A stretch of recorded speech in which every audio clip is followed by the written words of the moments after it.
नमस्कार प्यारे बच्चों, बहुत बहुत स्वागत है आपका अपने YouTube channel NCERT study point पे। और मेरा नाम है अर्जुन। ठीक है, तो आगे चलते हैं।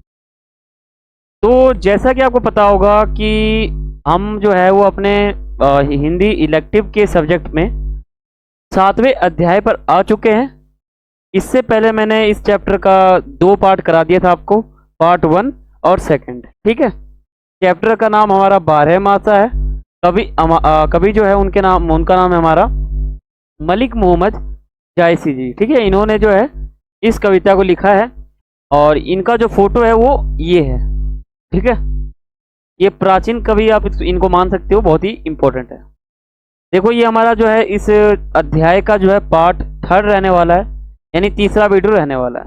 ठीक है, देखो इससे पहले हमारा 2 वीडियो था, उसको आपको गहराई से अच्छे से और समझना है, अच्छे से देखना और अच्छे से समझना है। ठीक है, क्योंकि वो इम्पोर्टेंट है।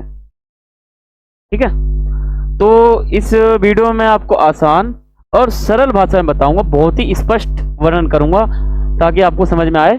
अगला काव्यांश देखो, अगर आप हमारे चैनल पे जाओगे NCERT स्टडी पॉइंट पे, तो सबसे पहले आपको यहाँ पर काम करना है, हमारे चैनल को सब्सक्राइब करना है। ठीक है, ये काम बहुत ही इंपॉर्टेंट है, आपको करना ही है। इस पे जब आप क्लिक कर दोगे तो एक साइड में बेल आइकन आ जाएगा, उस पर आप प्रेस कर देना। ठीक है, इसका फायदा आपको ये होगा कि हम कोई भी वीडियो अपने इस चैनल पे अपलोड करेंगे तो उसका जो मैसेज है वो आपके मोबाइल में सबसे पहले आएगा। ठीक है, ये आपको होगा फायदा। ठीक है, अब देखो यहाँ पे एक प्ले लिस्ट वाला ऑप्शन होता है, यहाँ पे आपको मैं बताता हूँ। यहाँ पे बहुत सारे प्ले लिस्ट बने हुए हैं। कैसे? अगर आपको क्लास 12th का न्यू कोर्स ज्वाइन करना है ज्योग्राफी सब्जेक्ट का, तो आप इस पर क्लिक करोगे तो बहुत सारे चैप्टर आ जाएंगे। इसी सब्जेक्ट के जो जो 2 बुक है ना, उनके चैप्टर्स आ जाएंगे बहुत सारे, उनको आप देख सकते हो। पूरा कोर्स कंप्लीट हो चुका है। और देखो हिस्ट्री का जो है ये प्ले लिस्ट है, हिस्ट्री में जितने भी चैप्टर हैं वो सभी आपको इस प्ले लिस्ट में दिख जाएंगे, उनको आप बारी बारी से पढ़ सकते हो। बहुत ही आसान भाषा में मैंने आपको करवाया है। ये भी न्यू कोर्स स्टार्ट करवाया है अभी। ठीक है, ये चल रहा है फिलहाल। पॉलिटिकल साइंस का भी न्यू कोर्स हमने स्टार्ट करा दिया है। ठीक है, सभी चैप्टर आपको यहाँ दिख जाएंगे। हमने यहाँ पहला बुक कंप्लीट करा दिया है, हम यहाँ पे दूसरे बुक पे आ चुके हैं। फिजिकल जो है इसमें हमने 5वां चैप्टर तक करा दिया है, 6ठा चैप्टर हम स्टार्ट करेंगे, इसका भी आप देख सकते हो। और जो हमारा ये वीडियो है ये हमारे हिंदी के न्यू कोर्स का है। तो आप थोड़ा इसको स्क्रॉल करोगे ना नीचे, तो नीचे स्क्रॉल करने के बाद वहां पे आपको एक न्यू कोर्स दिख जाएगा हिंदी का, हिंदी इलेक्टिव का। ठीक है, तो आप उन सभी वीडियो को देख सकते हैं और हमारे न्यू कोर्स के साथ अपना भागीदारी जो है, अपना जो संबंध जो है, या फिर अपना जो हिस्सेदारी है उसमें आप देख सकते हो, या फिर आप न्यू कोर्स को ज्वाइन कर सकते हो, अपना फायदा देख सकते हो। ठीक है, पेपर में अच्छे नंबर ला सकते हो। और अगर आपका कोई भी सवाल हो, कोई भी क्वेरी हो, और आप मुझसे कुछ पर्सनली पूछना चाहते हो, अगर आप सोचते हो कि मैं यूट्यूब पे कमेंट नहीं कर सकता, मुझसे जो है पर्सनली पूछना चाहते हो, तो आप मुझे सीधा इंस्टाग्राम पे पूछ सकते हो। यूजर नेम जो है वो आप सभी के सामने यहाँ पर लिखा हुआ है। ठीक है, ये जब आप सर्च कर दोगे तो आप हमारे जब प्रोफाइल वाले सेक्शन पे आओगे तो इस प्रकार से पेज आ जाएगा आपके सामने। तो नीचे आपको एक लिंक मिलेगा यूट्यूब का, हमारे यूट्यूब चैनल का NCERT स्टडी पॉइंट। इस पे जब आप क्लिक कर दोगे तो आप हमारे यूट्यूब चैनल पे आ जाओगे। ठीक है, और आप मुझे फॉलो करना बिल्कुल भी ना भूलें, ये इंपॉर्टेंट है। और फिर आप मुझसे नीचे पर्सनली मैसेज करके पूछ सकते हो। ठीक है, यहाँ समझ में आया? तो आगे चलते हैं। और आपने हमारे टेलीग्राम ग्रुप को ज्वाइन नहीं किया, इसको ज्वाइन करें, ये बहुत ही इंपॉर्टेंट है। और इसमें आपको इंपॉर्टेंट नोट्स मिल जाते हैं, मैप मिल जाता है। ठीक है, ये आपका जो बोर्ड एग्जाम आएगा और जो आपका मिड टर्म आएगा अभी, इसके इंपॉर्टेंट जो क्वेश्चन है वो आपको यहाँ मिल जाएंगे। और जो आपका मिड टर्म का पेपर होगा वो भी यहाँ पे सोल्व करवाया जाएगा पूरा आंसर सहित। ठीक है, और आपको बहुत सारे MCQ क्वेश्चन दिए जाएंगे, इंपॉर्टेंट क्वेश्चन दिए जाएंगे। ठीक है, बहुत सारी चीज़ आपको यहाँ पे प्रोवाइड करवा दिए जाएंगे। ठीक है, टेलीग्राम पे आप जाओगे, सर्च करोगे तो ऊपर एक ग्रुप आ जाएगा, इसको आप ज्वाइन करें, बहुत ही इंपॉर्टेंट है। तो देखो आज जो हमारा कविता है उसका नाम है 12मासा। तो पार्ट 1 में मैंने आपको ये बता दिया था कि 12मासा जो है इसका अर्थ क्या है, यानी 12मासा इस चैप्टर का नाम क्यों रखा गया है। और पार्ट 2 में मैंने आपको जो है दूसरा काव्यांश करा दिया था। देखो, एक ये जो हमारा चैप्टर है इसमें 4 काव्यांश है, 1 2 3 4। पहला काव्यांश जो है मैंने करवा दिया था पार्ट 1 में, इसको हम कट कर देते हैं। दूसरा काव्यांश मैंने आपको पार्ट 2 में करा दिया था, इसको हम कट कर देते हैं। ये हमारा जो है पार्ट 3 है, तो इसमें हम तीसरा काव्यांश पढ़ेंगे। ठीक है। और ये काव्यांश एक तरह से कैसे है, ये देखो, पहला काव्यांश जो है ये नागमती की दशा जब नवंबर महीने में, एक तरह से सितंबर महीने में क्या होती है वो बताया गया है, सितंबर महीने बताया गया है ये। दूसरा जो काव्यांश है इसमें जो है अक्टूबर महीने का बताया गया है, ठीक है। तीसरा काव्यांश में नवंबर महीने का बताया गया है और चौथे काव्यांश में दिसंबर का बताया गया है। इन चारों महीने का जो है 4 काव्यांश में आपको बताया गया है कि नागमती की चारों महीने में क्या दशा होती है। तो आपको महीने वाइज पढ़ा रहा हूं आपको ताकि आपको समझ में आ जाए। तो 9वां महीना हमने पढ़ लिया था, 10वां महीना हमने पढ़ लिया था और आज हम 11वां महीना पढ़ेंगे, ठीक है। ये 11वें महीने में जो है नागमती जी की क्या दशा होती है पति के वियोग में, ठीक है। देखो जो हमारा इंट्रोडक्शन होता है, परिचय जो होता है, ये मैंने आपको दोनों पार्ट में बता रखा है, लेकिन मैं आपको फिर बताता हूँ। ये जो परिचय है ना इंपॉर्टेंट है, इसलिए मैं आपको बार बार बताता हूँ। देखो बारहमासा जो है मलिक मोहम्मद जायसी जी द्वारा एक रचित महाकाव्य पद्मावत जो था पुस्तक, उससे ली गई है। इसमें जो है नागमती के वियोग का एक तरह से उसका वर्णन करता है ये कविता। इस खंड में जो राजा रत्न सेन है, इनके वियोग में रानी नागमती की जो गृह व्यवस्था है उसका वर्णन यहाँ पे किया गया है। इस पूरे अंश में साल के विभिन्न महीनों का या विभिन्न महीनों में नागमती की क्या दशा होती है, क्या स्थिति होती है, उसका यहाँ पे वर्णन किया गया है, ठीक है। देखो चारों महीने का वर्णन इस अंश में देखने को मिलेगा आपको।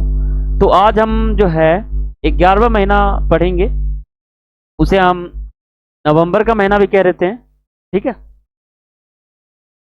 ये हम पढ़ेंगे। देखो नवंबर महीने को हम माघ कह देते हैं, ठीक है। तो माघ महीना जो हमारा है ये हमने पढ़ लिया था, इसको हम कट लगा लेते हैं। ये हमने पढ़ लिया, इसको कट लगा लेते हैं। ये हमारा 11वां महीना है, काव्यांश 3 है, ठीक है। तो इसको हम शुरू करते हैं इस पार्ट में और अगला पार्ट आएगा उसमें हम आखिरी जो महीना हमारा है फागुन, ये पढ़ लेंगे, ठीक है। तो आगे चलते हैं। देखो ये हमारा जो महाकाव्य है मलिक मोहम्मद जायसी जी का, वो एक कृत काव्य है पद्मावत। यहीं से आपके अध्याय में 4 काव्यांश डाला गया है 4 महीने का।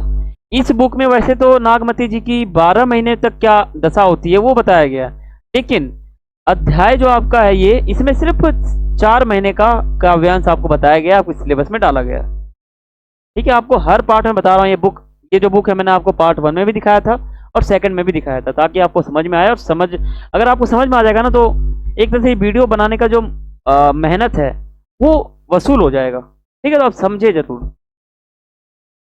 देखो ये आपका 3rd काव्यांश है, इसमें नवंबर महीने में जो है नागमती जी की क्या दशा होती है वो यहाँ पे बताया गया है, ठीक है।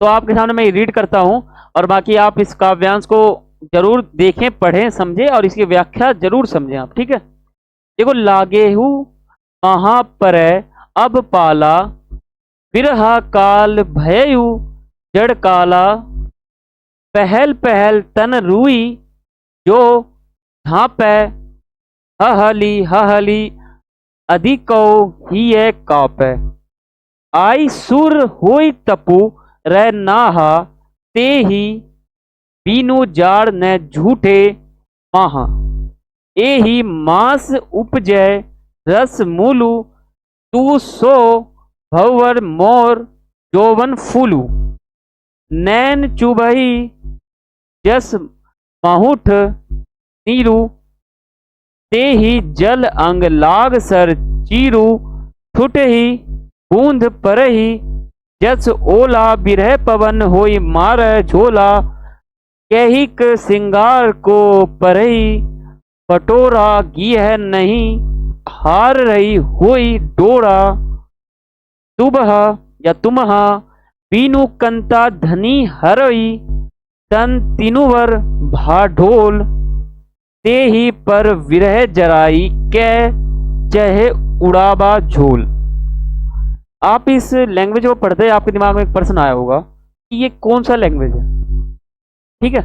वैसे साहित्य के अंदर बहुत सारे लैंग्वेज है कविता को लिखने का, काव्यांश लिखने का। वैसे ये अवधि भाषा में लिखा गया है, अवधि भाषा ज्यादातर प्रयोग होता है, ठीक है। प्राचीन कवि में जरूर होता है, ठीक है। प्राचीन जो हमारे कवि हैं तुलसीदास, ठीक है, ये सब जो है ज्यादातर अवधि भाषा में लिखते हैं।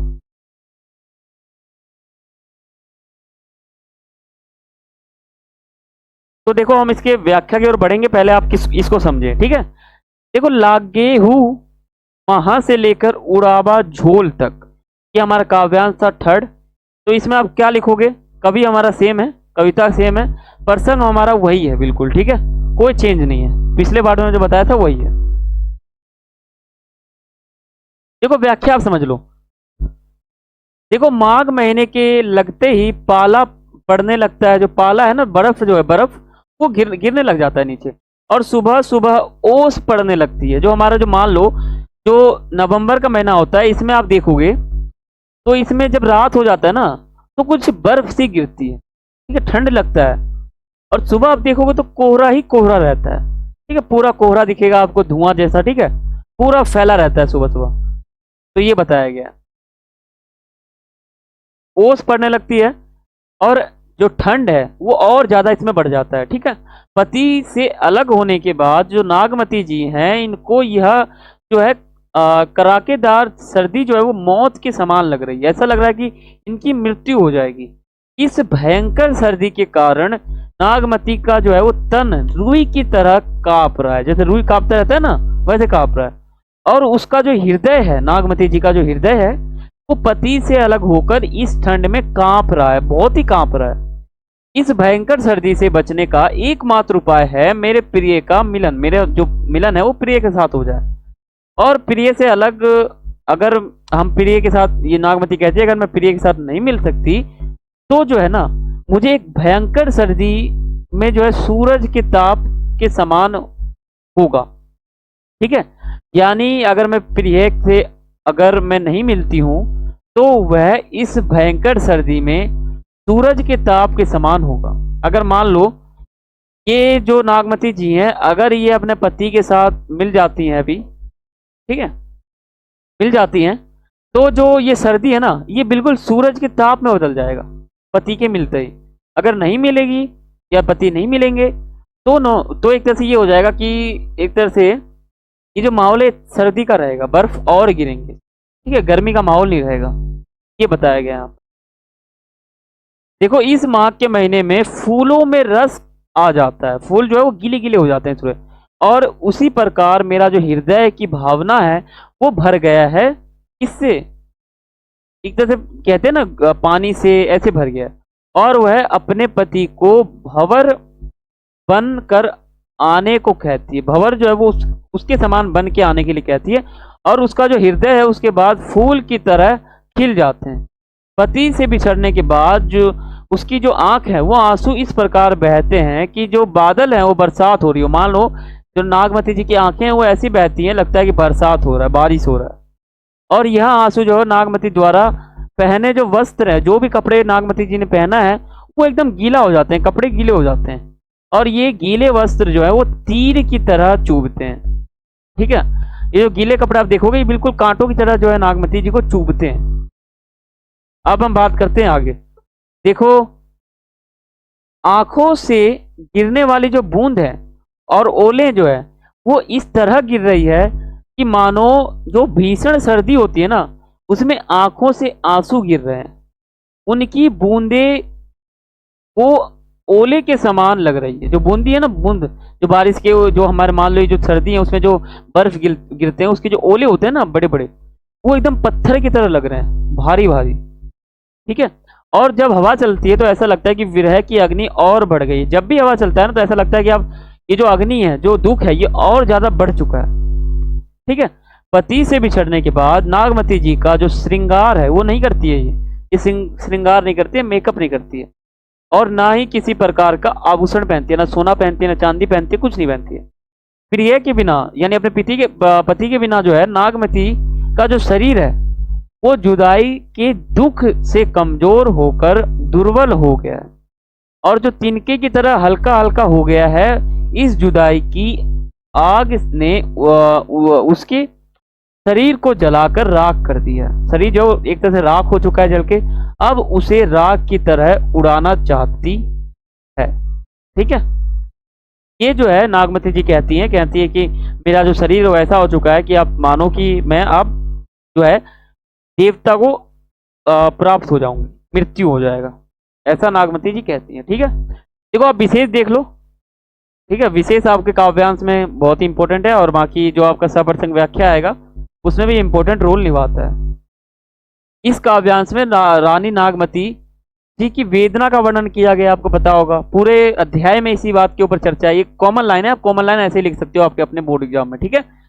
इस काव्यांश की जो भाषा है वो अवधि है। उपमा और अनुप्रास अलंकारों का सुंदर प्रयोग इस पंक्ति में देखने को मिला है, ठीक है। इस काव्यांश की जो शैली है वो उदाहरण और चित्रात्मक है। इसमें नागमती जी हर चीज को उदाहरण देकर समझाती है, ठीक है। कुछ भी समझाती है ना तो उदाहरण देकर समझाती है, और उदाहरण ऐसे देती है कि